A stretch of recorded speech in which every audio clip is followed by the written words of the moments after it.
parents, hola padres. We're going to read a chapter, un capítulo, from the book Voces Latinas. Please visit Google Classroom first so you can get your handout and you can read along with me. Por favor, visiten Google Classroom primero para buscar el material para que puedan leer junto conmigo. Gracias. Por favor, también comenten con su nombre aquí abajo, debajo del video, con su nombre, su primer nombre y su apellido, para yo estar segura y poder darles la asistencia de que vieron este video y así contar su asistencia para los fondos de Little University Center. Muchas gracias. Vamos a empezar con el capítulo de Rosie Molinari.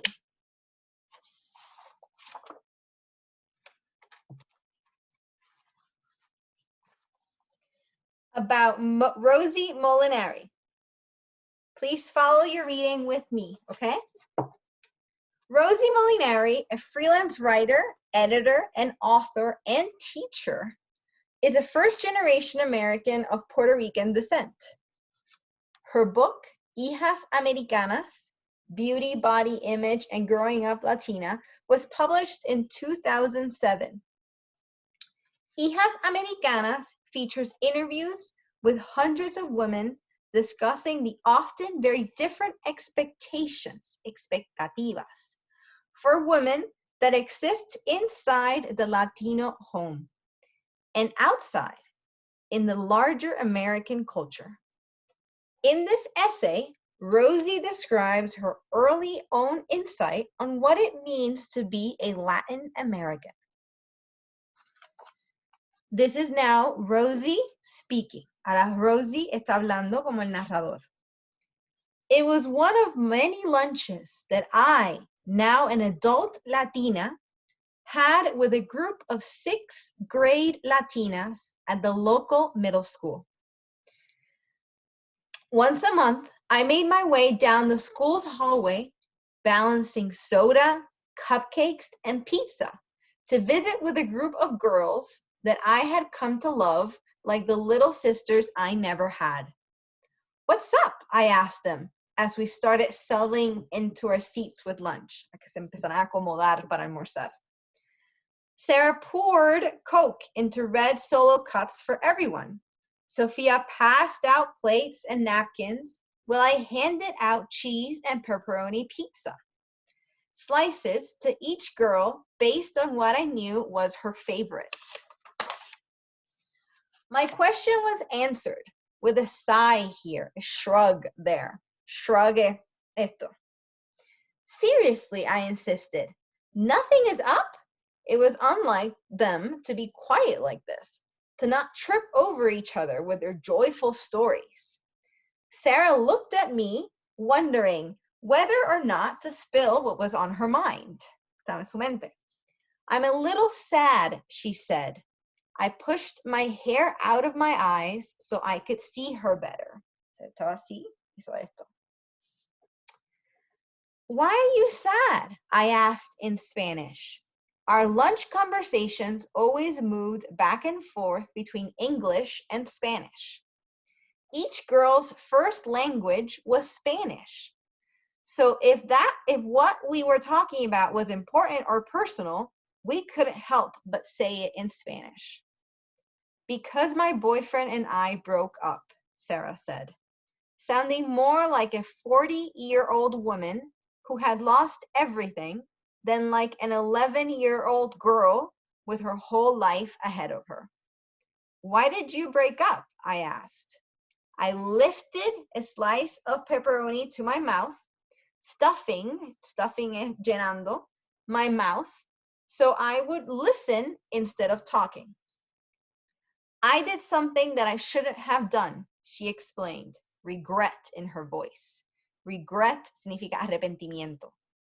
Her regret startled me. It was an emotion so hard for me to hear from a 6th grade girl about a boyfriend she hadn't had the last time I visited the school. Visité, pasado. But there was more to the story. And Sarah has been mean to us. said Sophia, who is kind but always honest in a matter-of-fact way. My head turned from Sara to Sophia. Sophia was mean to who and how? She asked. And then the story tumbled out, salió, la historia salió. So there are these 3 new girls, and they asked Sarah to be their friend, Sophia explained. And that was fine, but then those girls started talking about us, calling us illegal, and beaners, and spics. And they said Sarah was saying it about us too. Sophia told her story without a sense of anger, sin coraje. She just relayed, dijo, the facts, los hechos, as she remembered them, while the other girls looked on and nodded. Sarah hung her head, ashamed, bajo la cabeza. Over the course of that school year, I had come to understand the challenges my chiquitas faced. Because anti-Latino attitudes were growing, and the girls had become to really depend on one another. Depender. They rode the bus together, they ate lunch together, and hung out together after school. No one else in the school was willing to reach out to them, and they had become one another's lifeline. Lifeline quiere decir lo mantienen vivo. And there was Sarah, whose body was so mature that most people couldn't believe she was only 11. She was only 11. While I knew that Sarah was sweet and good-hearted, I also knew that she liked to be liked. Le gustaba que le gustaran a las personas.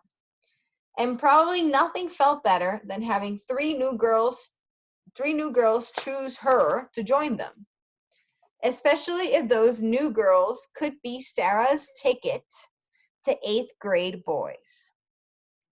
So who could expect Sarah to turn down invitations from mean but popular girls, chicas populares, who wanted her to be in their circle so that boys might notice all of them?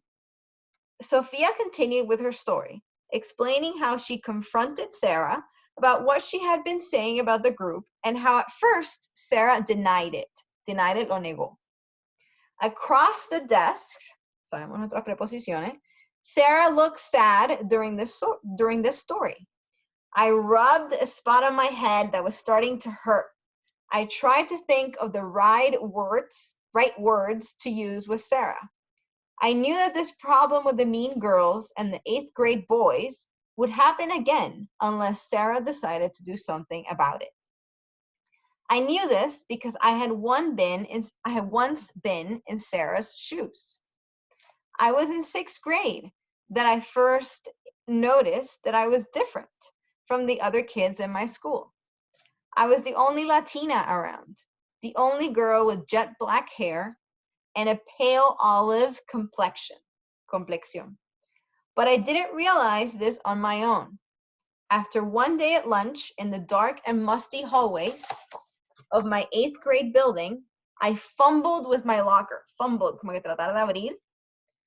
I was tan, colorida, from the summer, del sol, and my black hair hung over my eyes as I worked the lock back and forth, mientras trataba de abrir su candado. Lynn, a girl with a long and wild rat tail down her back, had the locker next to mine. And she closed her locker, she leaned into me and asked uneasily, "Are you mixed?" I didn't understand what she meant. She reworded her question a couple of times and finally decided to be blunt. Blunt es bien abierto, sin filtro. "Is your daddy black and your mama white?" It was South Carolina in the mid-1980s. Race mattered as much in friendship as kindness and decency did. I explained about Puerto Rico. She stared at me annoyed. "You gotta be one or the other, white or black." "I'm just gonna call you white because you're smart." That was it. She closed her locker, walked off happy, and later asked me to spend the night. I stared at her, astonished, sorprendido, when she asked, and I knew that her question was loaded with unspoken meaning. Loaded, llena. Su pregunta estaba llena de significado sin decir. Her invitation to be her friend meant that I could not be me. I can't, I answered. I wanted to be seen the way that I saw myself, as a Puerto Rican girl trying to create her own way. A few years later, the Fly Girls, a sexy dance group on a popular television comedy show, hit the scene. Empezaron a estar populares. On it, Jennifer Lopez showed the world how Jenny from the block could move. Rosie Perez was their choreographer. Daisy Fuentes was the face of MTV. Latinas were starting to get attention. And there I was, not the least bit sexy, with a mamacita at home making sure I covered all my parts and telling me I wasn't a gringa. But the stereotypes about Latina girls were getting out, and people used those ideas to judge me. Judge me es juzgarme. When I was in 9th grade, my guidance counselor called me into his office and eyed my file, which included perfect grades and high test scores. I had been the first kid in my elementary school's gifted and talented program. There were indeed no questions allowed from me when my guidance counselor looked at me and said he wanted to remove me from the honors class and put me only in a vocational classes. Then he opened his door and shooed me out. Shocked, I stumbled down the hall, my red face drawing the attention of another counselor who believed in me and added me to his caseload. Me añadió a sus estudiantes. Years later, he encouraged me to apply to multiple colleges. Let's see how we can do, he smiled as I nodded. I took on the challenge, fueled by a desire. Acepté el reto, y llena del deseo to prove that first counselor wrong. When I wasn't judged because of my ethnicity, I was denied it. In English class, a girl said that I was not Puerto Rican because I was not like other Puerto Ricans she knew. What does that mean? I asked her. You aren't pregnant or on drugs. In her opinion, if I didn't have track marks, I couldn't be from the Caribbean. My face grew hot as I argued, discutir. I argued for my life, for the one thing I most definitely knew to be true about me. In my world, being Latina didn't mean that I was having sex. It didn't mean that I did drugs. It didn't mean that I drank or skipped school or stole. It didn't mean that my family here was illegally. It didn't work. In my world, being Latina meant that I had a big heart. It meant loving people like family.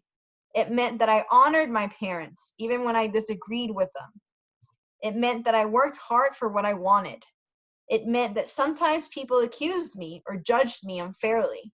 It meant that I was not willing to judge or accuse others. Judge, juzgar, accuse, acusar a otros. It meant that I understood a celebration was about who you were with and not about what you received. It meant that I was always kind and generous. In the years after that moment, in my 6th grade hallway, people tried to steer me away from the young woman I wanted to be. Sometimes it was with drugs. Sometimes it was with sex. Sometimes it was with failing. Sometimes it was with alcohol. But each time I remembered that moment in the hallway. I can't, I said over and over again. And even when I felt lonely, I kept my eyes focused on what I could be or do instead. Back in the classroom, Sarah was frowning. Sophia had detailed every minute of Sarah's bad behavior over the past month. For a minute, Sarah said nothing. She seemed to be thinking about all the ways she had been tempted que le dan tentaciones by an older boyfriend and the girls who wanted to be her friends. Then she looked at the face of each girl sitting in the room. These girls had been by her side for a few years now. Then none of them looked mad. They just looked sad. And they looked like they still loved her. I am really sorry, Sarah finally said. All the girls nodded. We forgive you, Sophia said for all of them. They hugged each other and then sat back down. Sarah's eyes were still a little sad.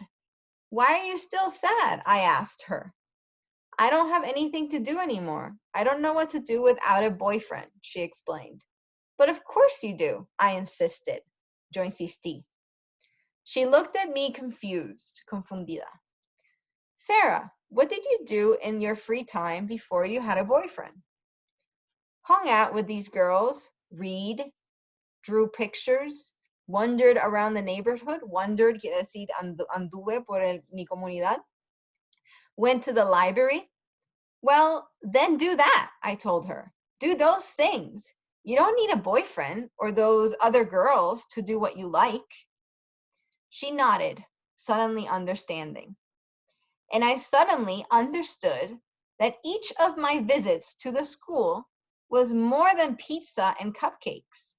Sarah, Sophia, and the other girls were at the age where people might judge them. They were at the age where they might judge themselves.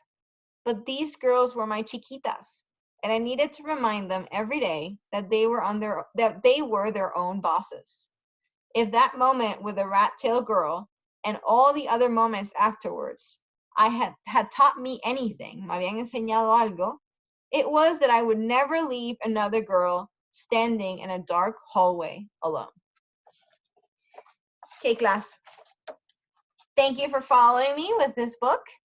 What I want you to do is don't forget to make sure to comment your name on the bottom with your name so that we can count your attendance, and visit your Google Classroom right after this so you can complete your homework for the chapter that we just read for Voces Latinas.